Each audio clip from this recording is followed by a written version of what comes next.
Vivam! Bem-vindos ao Pergunta Simples, o vosso podcast sobre a arte de comunicar. À 17ª edição é tempo de escrever uma crónica. Aqueles pequenos, grandes retratos da vida cotidiana que nos explicam o mundo em 3 parágrafos. Que se comece a escrever a espuma dos dias.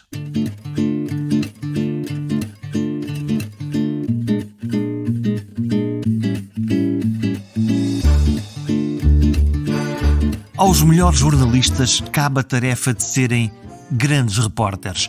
São aqueles que correm para os sítios de onde toda a gente está a fugir. Vão lá emprestar-nos os olhos e os ouvidos e testemunhar as mais das vezes horrores, catástrofes e guerras. Outras vezes, com mais sorte, acompanhar grandes feitos ou eventos algures no mundo. Ferreira Fernandes faz parte deste exclusivo clube, mas acrescentou-lhe uma outra habilidade, a arte de contar por via da crónica. Por ora líamo-lo no Público, antes no DN, na Visão ou na Sábado. Nesta conversa fala-se de sítios do mundo e heróis humanos. Ouvi-lo descrever como anda o Papa, ou porque se irrita com a maneira como os jornalistas cobrem o desporto, é absolutamente delicioso. E vamos fundo nos problemas do mundo, no racismo e outras maleitas. Sempre entre a paixão de um otimista incorrigível e um subtil ranger de dentes.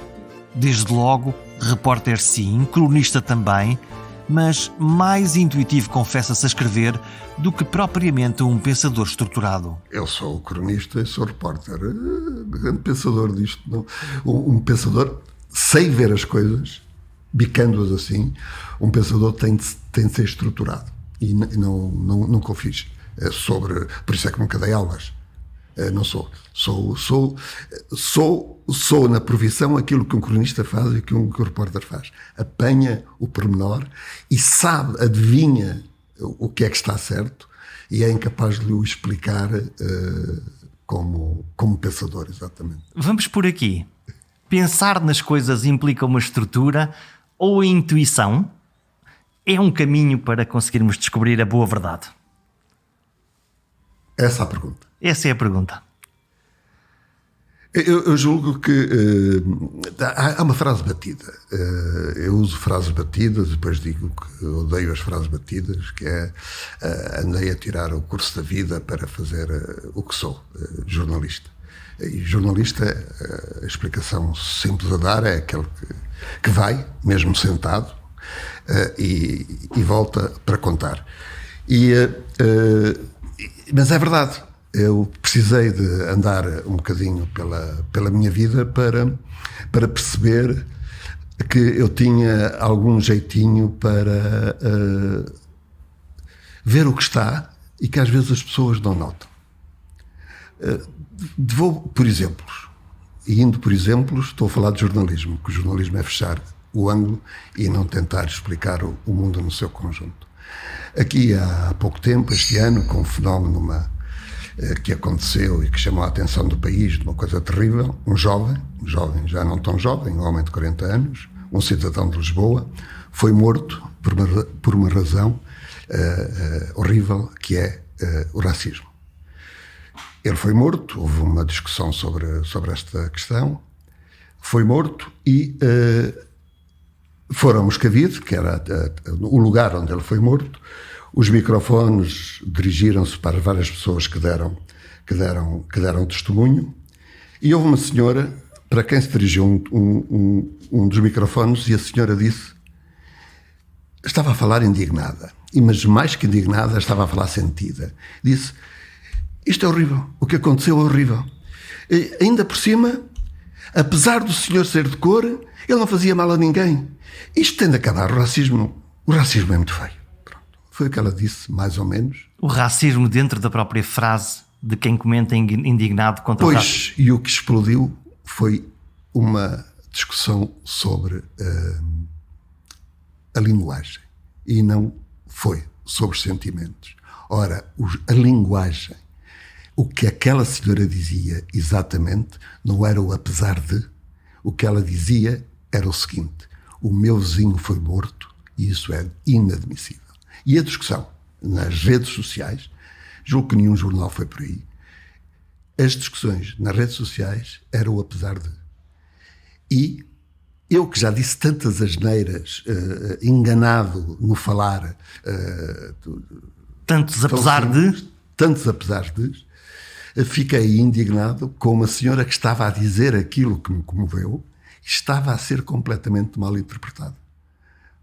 E esta é uma das explicações que nós temos de dar. Nós, jornalistas que escrevemos e temos de fugir da interpretação do apesar de, e temos de ir à essência das coisas, adivinhá-la, infelizmente também já está completamente espalhada nas palavras comuns. E isso é não sabermos do que é que estamos a falar. E volto, se há alguma coisa que eu poderia fazer nas escolas de jornalismo, aos meus colegas mais novos e sobretudo aos meus colegas mais velhos, que são talvez os que mais precisam, a nossa profissão tem de ter sempre em conta o seguinte: do que é que estamos a falar quando estamos a falar. Portanto, ser objetivo naquilo que é o importante e o relevante e deixar de fora aquilo que não merece ser contado. Sim, os apesares eu não diria objetivo. É fundo. Vamos à questão. A que está ali. Um exemplo, as pessoas que me já ouviram 2 ou 3 vezes ouvem-me a repetir. Eu não tenho problemas nenhum, porque estou a agarrar-me àquilo que eu acho que é essencial, àquilo que é fundo. Eu estava na ponte de Mitrovica, que é uma cidade do Kosovo, durante a guerra do Kosovo, e é uma cidade que tem uma característica, e a ponte sobre o Ibar fazia exatamente sublinhava essa característica, que há um lado que era do Kosovo, kosovar, albanês, muçulmano, e outra parte que é Sérvia, ortodoxa, e essa ponte dividia. Estamos a fixar-nos na altura da guerra da Jugoslávia em plena Europa. A posterior, porque é a última das guerras, que é a guerra do Kosovo, que era uma província da Sérvia e que estava com um levantamento da maioria da população, que era muçulmana, contra os sérvios. O que viu os olhos do repórter? E o que eu vi na ponte foi um drama humano completamente extraordinário, que explodia. E era... estavam lá todas as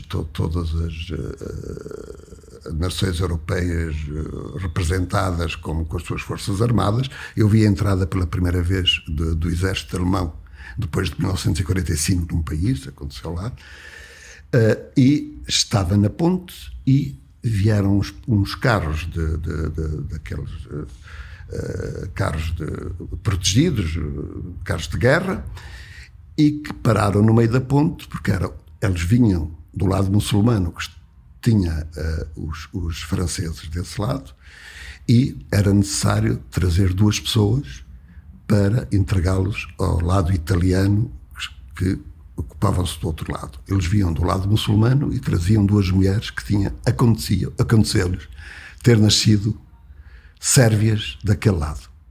Descobriram que era errado e os franceses vieram trazê-las até ao meio da ponte. Saíram 2 senhoras, 50 anos, uma talvez mais, vestidos grandes saias, mulheres do leste, e traziam tudo que puderam trazer e que vinha com lençóis a agarrar as últimas coisas que tinham. Uma dessas mulheres tremia.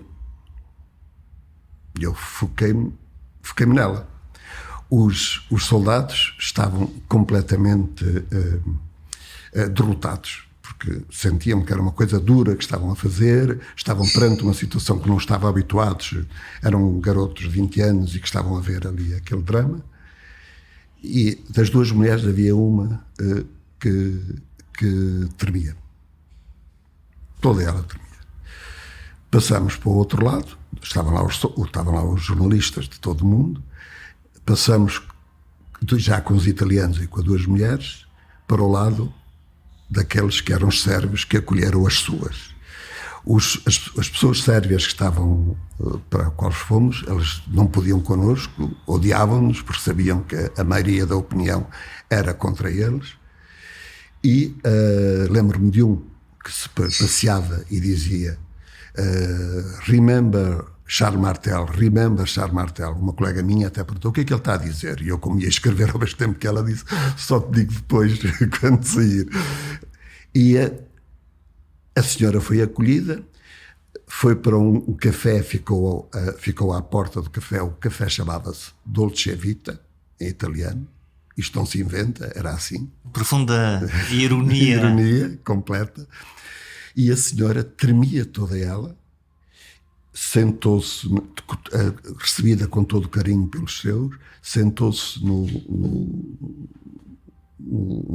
jardim e, quando se sentou, agarrou as pernas que estavam a tremer como os braços. E as pernas e os braços conseguiram parar o tremer. Mas há uma coisa dela que continua a tremer. A boca começou a tremer com toda a força das pernas e dos braços e ouvia-se bater dos dentes dela. E é isso que um repórter vai à procura. Eu preferia não ir à procura destas tragédias assim. Preferia, e já vi, e já contei, coisas muito positivas. Mas foi aquilo que eu vi. E era isso que era absolutamente necessário ser contado. Quando um repórter... no fundo, um repórter é uma testemunha profissional equipada com capacidade de nos contar o mundo que está a ver. Há algumas ferramentas que qualquer cidadão comum possa aproveitar das artes do jornalismo para contar melhor a sua história. Eu estou a imaginar, às vezes vamos a um tribunal, ou vamos à escola dos nossos filhos, ou vamos a um outro lado qualquer e nos pedem para contar qualquer coisa de nós próprios e fica toda a gente um bocadinho perdido, quem não é profissional do uso das palavras, quem não é como o Ferreira Fernandes. Há ferramentas que se possam distribuir democraticamente por todos nós? Eu vou dizer assim, não vou dar essas ferramentas às pessoas comuns, porque a minha profissão é de tal modo necessária que o que é preciso é armar a minha profissão com as ferramentas, as básicas, que muitas vezes não se têm, e não irmos pelos erros que tantas vezes são cometidos. E nós somos tão absolutamente necessários. Por causa dessa razão, temos de nos imbuir o privilégio extraordinário que é de eu ir para sítios onde as pessoas gostariam de estar. E não estou a falar de praias, estou a falar dos grandes acontecimentos, dos grandes momentos. Eu lembro-me de ter visto, quando eu não sou católico, fiquei completamente emocionado quando foi eleito o Papa Francisco. E fiquei emocionado por uma coisa que vi pequena e que vi e repetia depois porque continuei a vê-la. No dia seguinte ele foi dar missa na igreja Santa Maria Maggiore. Eu adoro Roma por várias razões, nomeadamente me ter ensinado muita coisa na tal formação da vida que tive. Eu fui a 3 eleições de papas. Antes disso tenho muitas coisas que contei sobre Roma. Uma das mais extraordinárias foi isso. No dia seguinte do Papa, aquele Papa, novo Papa, que se sabia pouco, ter sido eleito, eu vi-o chegar à igreja de Santa Maria Maggiore. Parece que ele tinha uns sapatos especiais, não daqueles que os pontífices usam. Os sapatos vermelhos. Mas tinha uns sapatos comuns. Mas não foi exatamente para os sapatos comuns, embora fosse daquele sítio que me chamou a atenção. Reparei que ele andava como uma pessoa normal. Como é que andam as pessoas normais? Andam normalmente. Ou como é que andam os papas que não sejam normais? Os papas não andam exatamente.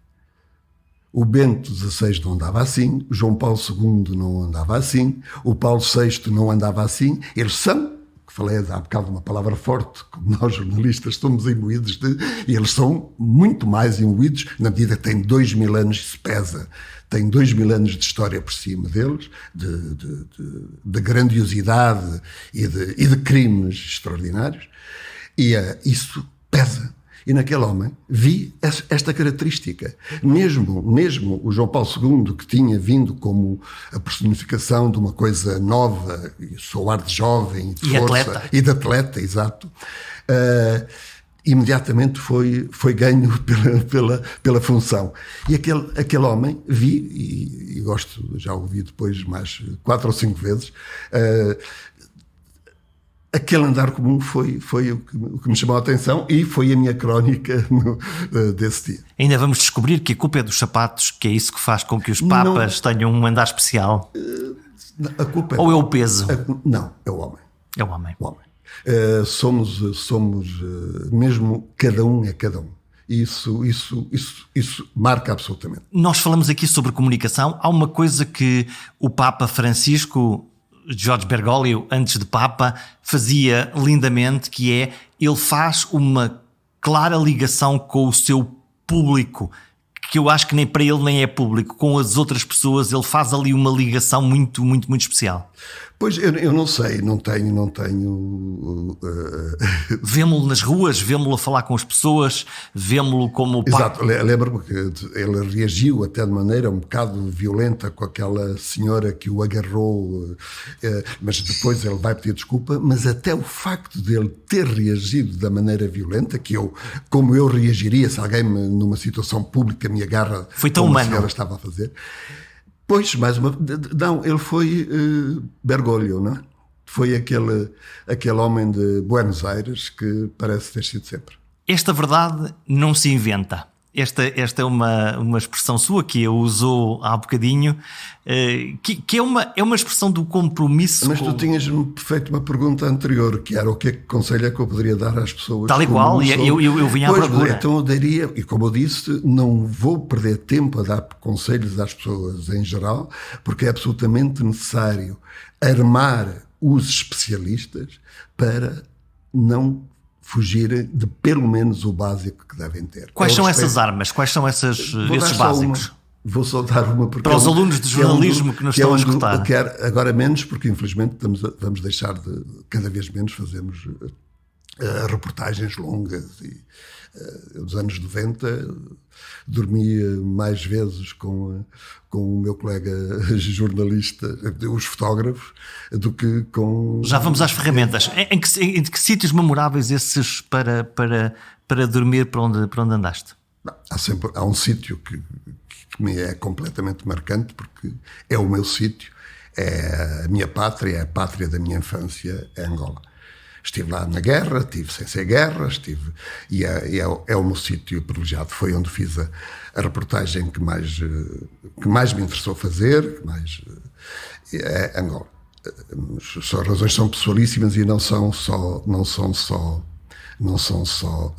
jornalísticas. Mas queria dar o tal conselho. Vamos aos conselhos, voltamos aos conselhos. Vou dar um fundamental. Não falem do taxista quando vão de reportagem. É que ia-se de reportagens, partia-se de reportagens, aterrava-se e começava-se imediatamente a escrever sobre aquilo.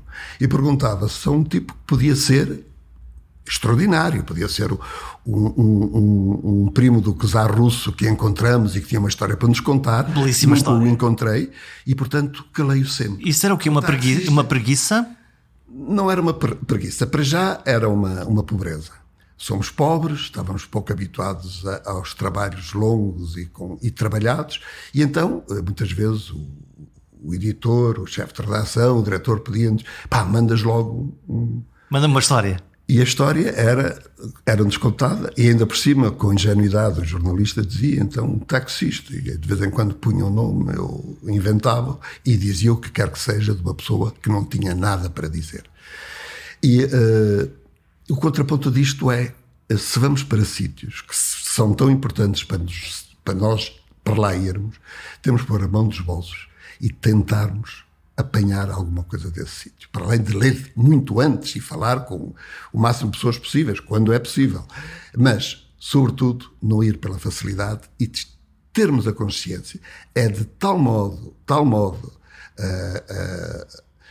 extraordinário, privilégio, irmos para ali e para falar para dezenas, centenas, milhares de pessoas, que devemos fazer isso o melhor possível.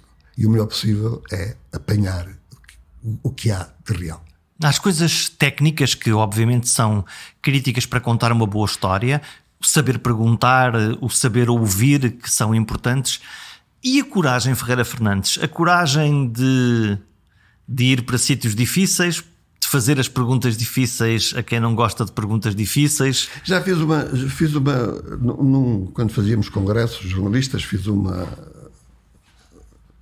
texto e falei sobre ele, sobre a necessidade de não nos arrogarmos, não nos ousarmos dizer que é preciso coragem para isto e para aquele outro, porque se os sítios são difíceis, nós não somos nada, a nossa vivência não é nada difícil comparada, em princípio. Portanto, há situações que não são assim. Quando foi daquele partido ultra muçulmano, o FIS, só não ganhou as eleições porque houve um golpe de Estado e que não deram e que não permitiram que eles ganhassem quando tinham ganho, e felizmente não permitiram que eles fossem para o poder. Eu estive por 3 vezes, estive nessa década na Argélia, e eu vi os meus colegas argelinos, esses que viviam dia a dia, e percebi que eles é que precisavam de coragem. E não era exatamente eu, porque eu do hotel, eu com os guarda-costas que eram dados pelo governo e que tinham horror a que nos acontecesse qualquer coisa de mal, eu podendo programar os meus horários, não sei o que mais, é uma coisa.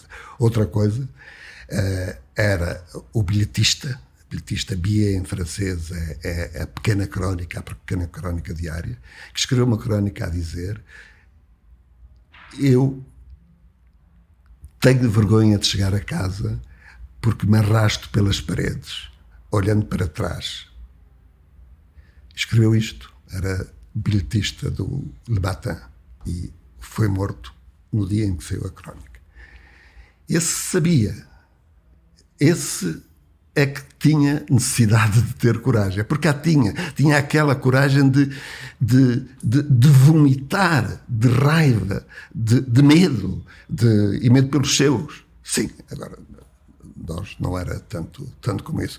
E depois houve também a guerra da Jugoslávia, deu muito esse tipo de pretensões que queríamos beber aquilo que o Hemingway fez na Guerra Civil de Espanha. Se fez. E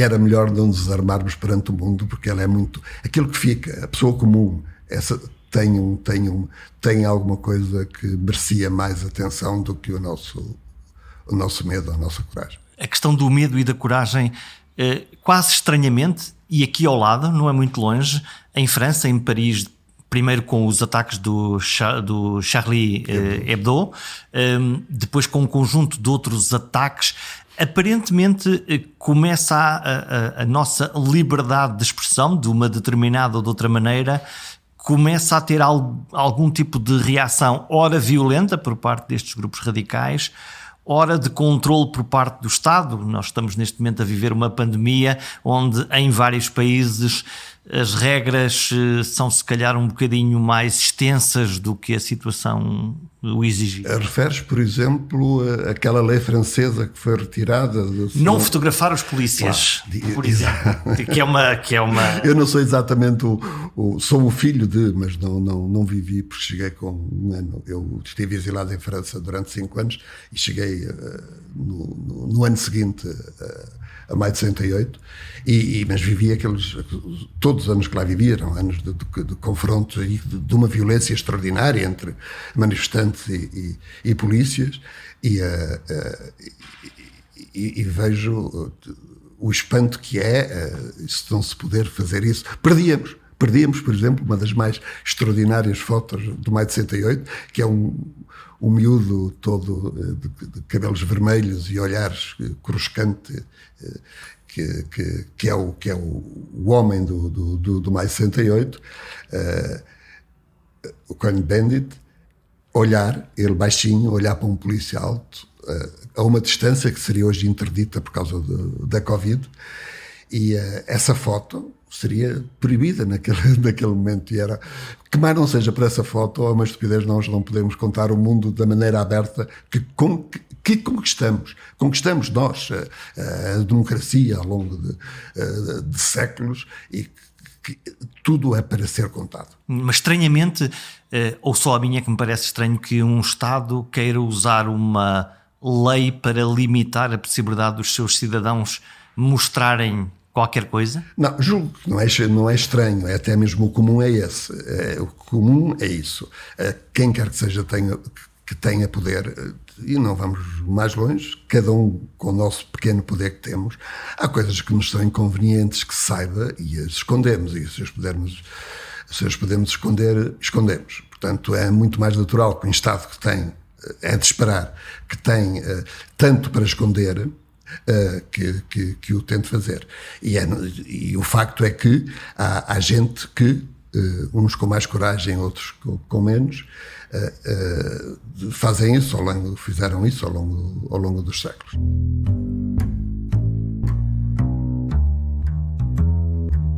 O problema da liberdade e do poder, sempre com a tentação de tudo se manter sob controlo. Mas o conceito de vigilância e de narrativa é agora mais amplo. Todos podemos contar a história. Pegar no telemóvel, fazer um direto, tirar uma foto. Em milhares de imagens captadas todos os dias, muitas são notícia. É o tempo do cidadão jornalista, porque estava lá, porque pôde difundir o seu olhar, o seu ângulo. As redes sociais deram um amplificador às vozes dos cidadãos. É bom, é ótimo, porque permite que nós saibamos mais. O que não pode é de todo impedir, não pode é dizer não pode é que isso sublinhe a desnecessidade agora dos jornalistas, porque a nossa função não está preenchida por essas pessoas. Está, provavelmente melhorada por essas pessoas. Isso acrescentada. É tão simples como isto. Eu não sabia, eu sei, isso, outro dos meus lugares de reportagens, reportagens nas calmas e belas, porque é um país lindíssimo. São os Estados Unidos, onde tive variedíssimas vezes, seja em campanhas eleitorais, seja por outras razões. Sei o que é a violência, e sei, por cultura própria, pela minha posição ideológica, por isso tudo, sei vivi os anos 60, que mais não seja de informação, do que é que foi a grandiosidade do impor a igualdade de um grupo de pessoas, os negros nos Estados Unidos, que não a tinham, e que ainda não a têm completamente, e que é necessário lutar por elas. Sei a importância disso, e sei, por relatos, o que é a violência policial. Sei, dos jovens da minha idade, exatamente da minha idade, contemporâneos meus, que eu exilei-me para a França, os meus irmãos que estavam os meus irmãos, no sentido humanista do termo, que estavam nos Estados Unidos, iam para o sul dos Estados Unidos para dizer os negros são iguais aos brancos. Conheço isso tudo por cultura, mas de facto o que me ensinou, o que vi, o que é realmente a violência policial, foi uma fotografia, foi um vídeo feito por pessoas comuns que estavam numa rua e viram 3, 4 polícias em cima de um homem que dizia, que lhe pedia para não lhes fazerem mal, e que morreu. Isso foi possível ser feito, essa informação foi impossível ser feita porque hoje as pessoas têm uma possibilidade de ir muito para além delas do que aquilo que têm para contar. Portanto, é benéfico. E eu jornalista, aprendi o que era, vi de maneira que nunca tinha visto de maneira tão próxima a polícia, vi de longe. Quando digo longe, é pelo menos a 5, 10 metros. Aquilo entrou-nos nos nossos olhos. Entrou-nos nos olhos e nós aprendemos. Agora, o que devemos ver aí é a possibilidade de nós termos de saber mais e de repercutir aquele mais. Então, e o que é que a capa do jornalismo traz para além? Nós temos uma coisa que somos bastante cuspidos de há uns tempos para cá, e por uma razão que é até absolutamente legítima. É que nós pensávamos, lembro, sou do tempo, não sou tão velho assim, sou um jovem de 72 anos, mas sou do tempo em que nós dizemos, que eu gostava tanto de ter feedback, gostava tanto de ouvir o que as pessoas têm a dizer sobre o que eu escrevi. E eles agora dizem.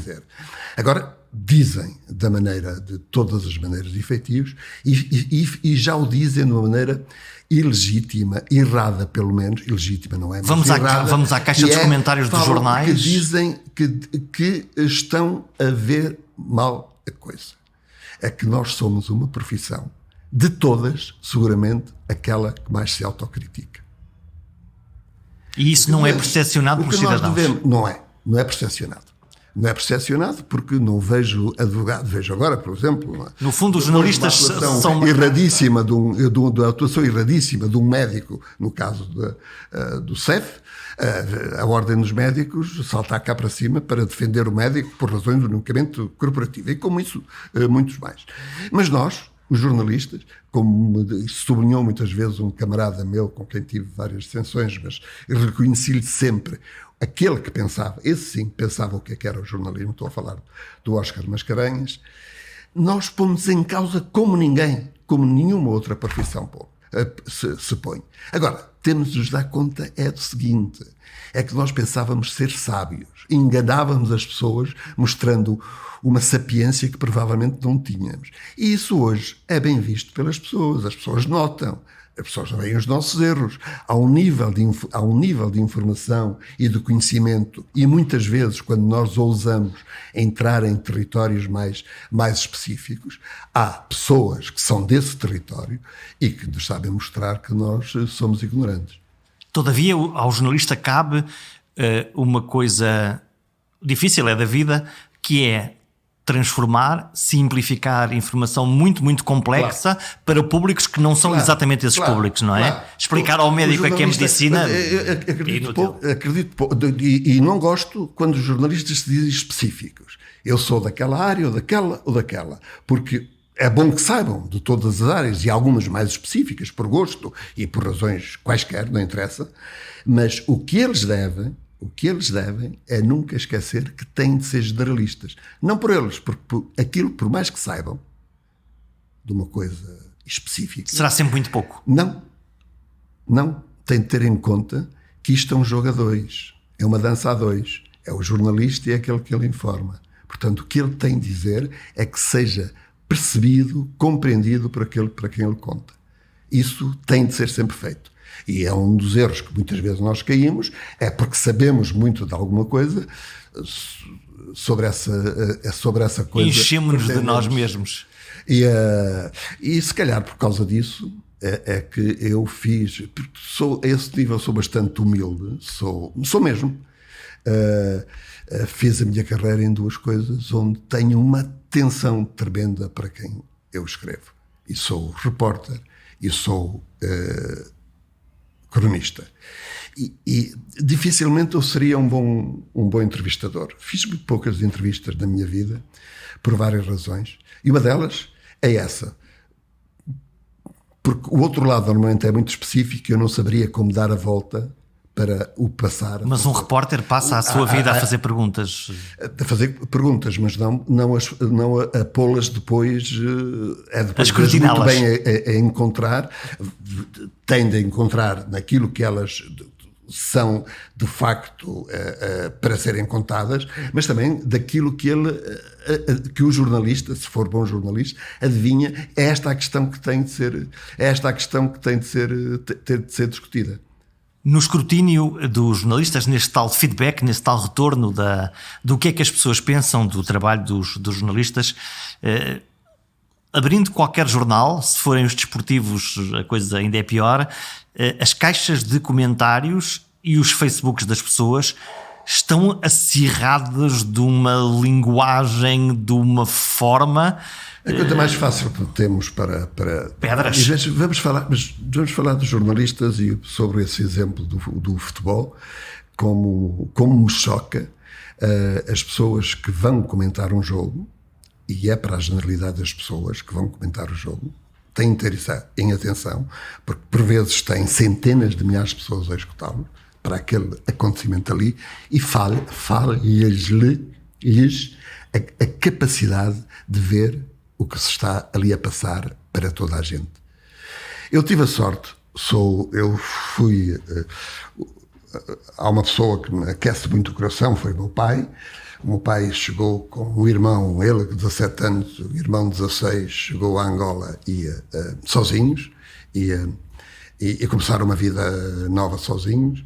Gosto muito da vida dele, gosto muito dele, e eu naturalmente devia ter sido do Futebol Clube do Porto, porque ele era do Porto e era portista. Uma boa velha tradição familiar de pais para os filhos. Arranjei um bom pretexto para outra coisa, e é um bom pretexto que me acalenta também o coração, porque me acalenta também a cabeça, é que me tornei benfiquista por causa dos sucessos, em parte por causa dos sucessos que o Benfica teve europeus em 1960, 61, e todas as crianças 62, gostam de ser do clube que mas ganha. por outra razão também, porque eu exatamente era de Angola, e ver e saber que havia um negro, um mulato, enfim, escuro, a mandar numa equipe de futebol, que era o Mário Coluna, e o estádio ver que quem mandava ali era aquele homem, e que quem ia marcar um livro ou qualquer coisa assim ia perguntar ao Sr. Mário Coluna, e o estádio percebia que era aquele o patrão.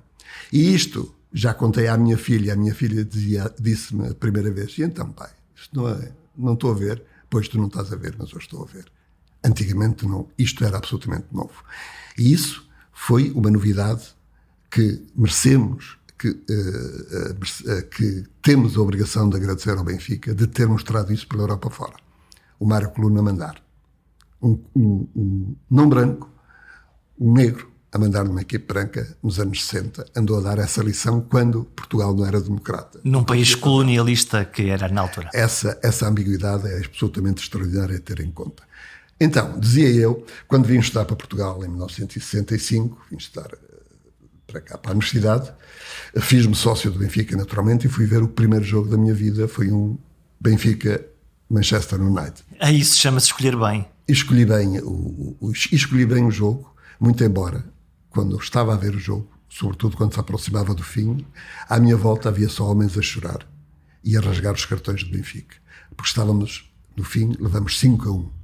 E eu estava absolutamente de olhos esbugalhados de ver a coisa celeste que se chamou Jos Best, um jogador que apareceu nesse dia, jogador islandês, que depois de tanto beber deu cabo da carreira, e eu tive o prazer de ver um jogador que não teria visto se não tivesse visto o futebol naquilo que ele era. Infelizmente não consegui ver ao vivo os 2 golos de Maradona, que muito gostaria de ver, e não me arrependi nada de ter estado naquele dia a ver, porque vi nascer uma estrela, exatamente assim, é frase batida, mas é real. Vi o Jorge Best nascer e ultrapassei o facto do amor da camisola, uma questão meramente têxtil, ter sido ultrapassado pelo meu dever de baixar a cabeça, mas abrir bem os olhos perante a beleza. E ver aquilo que um São Repórter vê, que é o jogo joga-se no campo, mas de facto na bancada está o significativo, está a interpretação também, das pessoas. Sim, e uma vez levei 2 jornalistas, que foram as primeiras, que escreviam sobre futebol. Uma era uma camarada minha do jornal, outra era a Pinhão, e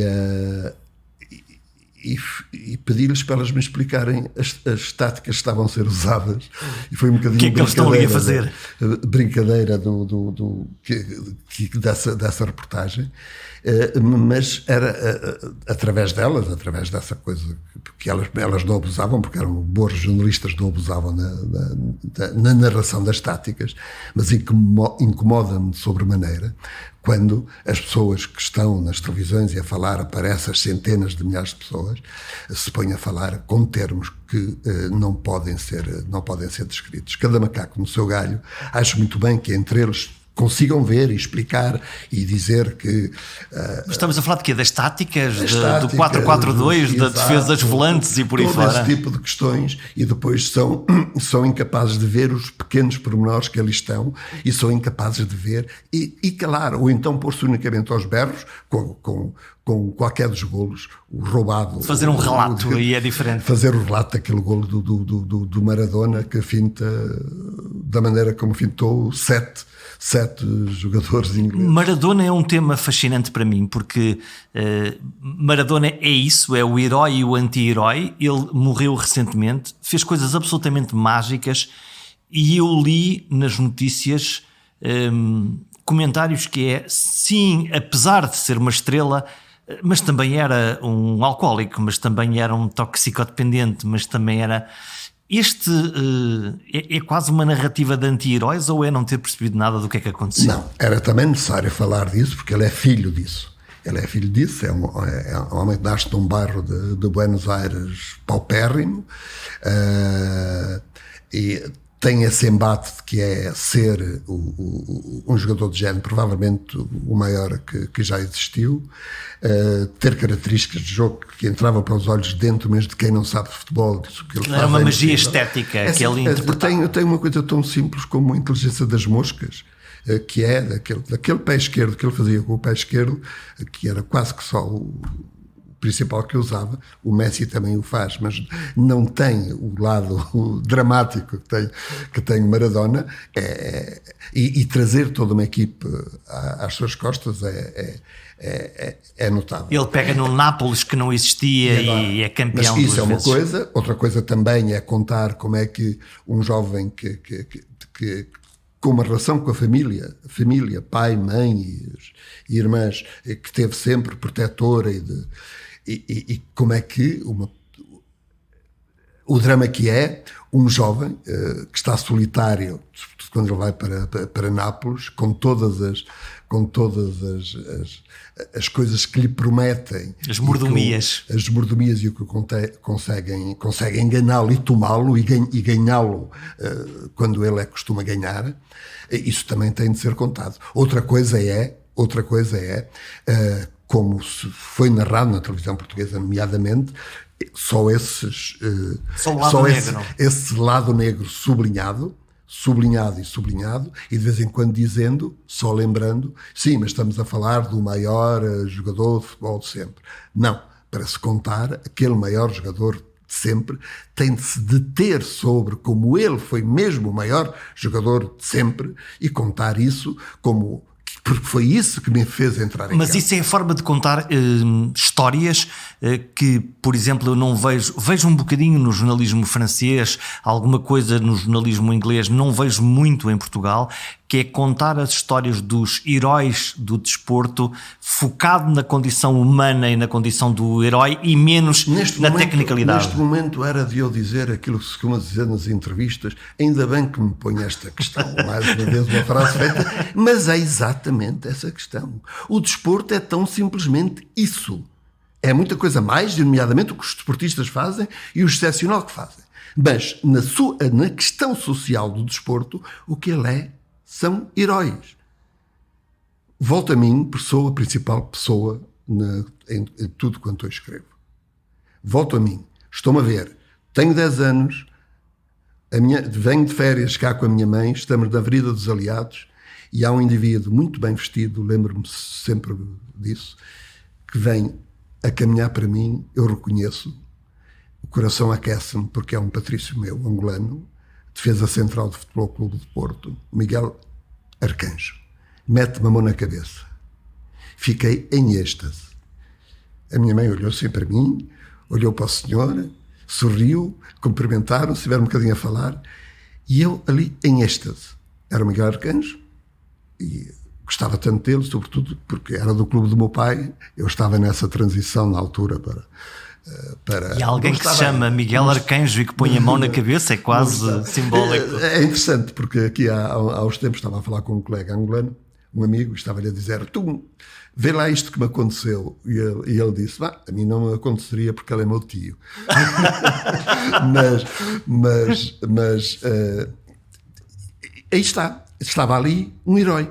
E esta história do que é que eles são e dos heróis que eles são é que deve ser de facto contado. Como é que nós ficamos de tal modo e com coisas tão bonitas, porque é aquele tipo de herói que depois que nós vamos esquecê-lo, não desmarca a minha vida. Eu não sou obrigado a dar dízimos, talvez seja obrigado a pagar a minha cota, que não tenho, do clube, ou então pagar a entrada, mas não vou dar cabo da minha vida por causa daquilo. Conheço as limitações desta relação, mas sei também como aquilo me transporta para o que me transporta. Anunciou agora, há um par de dias, que escreveu a sua última crónica para o público, onde escrevia habitualmente. Espero que continue a escrever em algum sítio. Sim, eu já tinha trabalhado no público anos 90 e depois o diretor teve a simpatia, depois de sair de diretor do Diário de Notícias, teve a simpatia de me convidar para, desde este verão estava a fazer uma crónica diária, uma crónica semanal no público, de página inteira, uma crónica grande, que me deu muito prazer de fazer, mas agora vou fazer um jornal com a Catarina Carvalho, portanto nós éramos ambos da direção do Diário de Notícias, vamos fazer um jornal online para uma paixão que eu tenho, ela também tem, e todas as pessoas que vão fazer jornal têm de ter obrigatoriamente, até porque é uma questão que é muito normal e usual em Lisboa. Vamos escrever sobre Lisboa e um lisboeta fascinado é uma coisa relativamente simples de encontrar. Agora vamos obrigar a que esse fascínio mereça a razão do nosso fascínio. E ser contagioso, seguramente. O que é que faz, na sua mecânica, construir uma bela história? Uma grande irritação ou uma grande paixão? Que me faz construir uma bela história em reportagem, é a reportagem. É aquilo que eu tenho. Mas numa crónica, quando vamos construir uma... As crónicas, normalmente, são... Com que é que se tem irritado? Fiz durante anos crónicas diárias, em vários sítios, diárias, e o que me condicionava era o mais próximo possível, não só. Nunca consegui fazer uma crónica que não tivesse um grande máximo 48 horas antes de ver as notícias, pensar a realidade e disparar. Pensar menos, porque prefiro mesmo não pensar e sair-me do que... Portanto, as irritações pesam mais nesse processo? Não necessariamente as irritações, mas não, acho que, sendo eu um otimista, acho que são as coisas boas que pesam mais que as irritações. Que são maior gatilho. São mais. E aí o que faço sempre é prestar uma homenagem, isso é mesmo, também fundo e volto à criança que fui. É prestar uma homenagem à escrita das pessoas que mais me formaram. E há pessoas que o fizeram através da literatura em geral, ou então através de sábios que escrevem livros sábios e específicos, de coisas, volto à palavra, científicos. Foram os jornais. Tive a sorte da minha mãe, a Eluanda, a assinar duas revistas brasileiras, a Manchete e o Cruzeiro, e aprendi a ler. E, sobretudo, não aprendi a ler, mas aprendi a escrever claramente com a escrita brasileira. E isso é um tema que eu recorro constantemente, porque sou um homem grato. O escrever a língua portuguesa, os brasileiros conseguem como ninguém. E, a nível da crónica, quer dizer, aquele contar alguma coisa onde o eu, aquele que escreve, está absolutamente presente. Uma crónica nunca é uma informação, a palavra foi dita há bocado aí, do objetivo. Não, ele está absolutamente, aquele que escreve. O personagem fundamental da crónica é seguramente a primeira pessoa do presente, do indicativo, aquele que assina. Depois, tudo mais, pode ser tudo mais. E o que as crónicas têm de interessante, eu sempre as vi como isso, é que a liberdade é completa. O que quer que seja o mais pequeno dos gestos, e sobretudo, principalmente o mais pequeno dos gestos, é aquilo que tem para ser contado. Se isso se integra dentro de uma questão da declaração da Guerra Mundial, também dá jeito fazê-lo, mas o essencial é isso, é eu a contar aquilo que outro tem necessariamente. E o leitor nunca são 5.000, 100.000 no Constigo, provavelmente.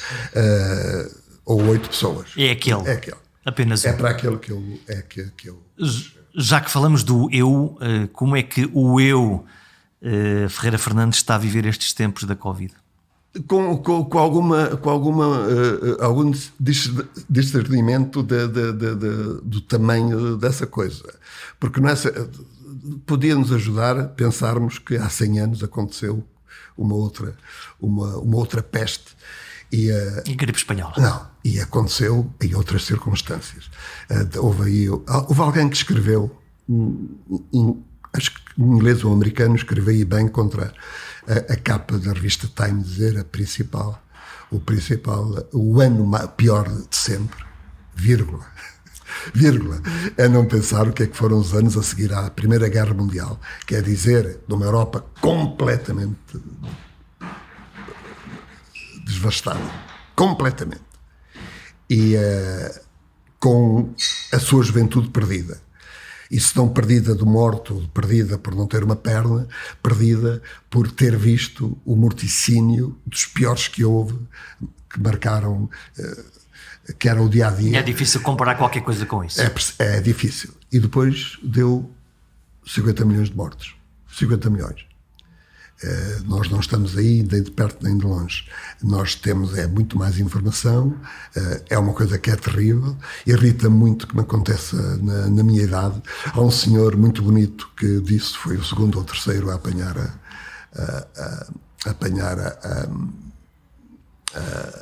a vacina em Inglaterra. Eu cheguei aos 90 anos, porque raio, também agora podia ir um bocadinho mais longe. E custa ver, sim, mas acho que é possível aguentar-nos e não devemos dramatizar e devemos ser responsáveis. Haja esperança e sigamos com prudência, mas otimistas. Provavelmente nem o melhor repórter do mundo imaginaria que, ao invés de ir lá longe contar a história de um vírus exótico numa tribo longínqua, o próprio do vírus fez as malas e decidiu invadir o planeta em poucos meses. Se isto fosse uma crónica, só podia ser negra e penosa, pelo menos nos tempos iniciais, ou então escrita em casa entre confinamentos intermitentes. Haja esperança que isto há de passar. Entretanto, aproveitem, visitem o perguntasimples.com, deixem um comentário ou subscrevam o podcast.